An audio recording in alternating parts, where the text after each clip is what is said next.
నాశనం కాకూడదు ఒక కుటుంబం అని మనం అనుకుంటాం. ప్రభుత్వాల ఆలోచన ధోరణి కూడా డెమోక్రసీలో అదే ఉంటుంది. ప్రభుత్వాలు ఎందుకు తెలియదా అనర్హులని?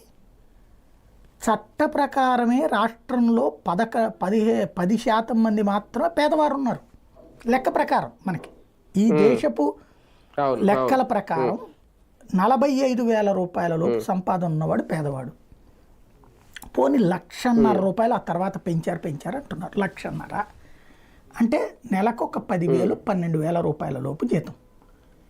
ఏ ముఠా కూలీకి 25,000కి తక్కువ సంపాదన ఉందండి? ఏ సెంట్రింగ్ మేస్త్రికి 25,000కి తక్కువ సంపాదన ఉంది? ఎవరికి వాళ్ళకి మరి అప్పుడు పేదవాడు కాడా అతను? కానీ అతను మనకున్న లెక్క అంటే నేను ఎకనామిక్స్లో నేర్చుకున్నటువంటి సూత్రం ప్రకారం శారీరక శ్రమ చేసేవాడు కార్మికుడు, వాళ్ళకి ఇచ్చేదాన్ని వేతనం అంటారు.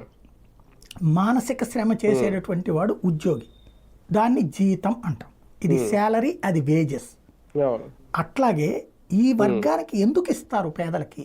వాళ్ళు దుర్వినియోగం చేస్తారని తెలిసినా ఏంటైనా అంటే, ఇప్పుడు మనం ఒక ప్రైవేట్ కంపెనీలో ఉద్యోగం చేసాం, లేదో ప్రభుత్వ ఉద్యోగమో చేసామనుకుందాం.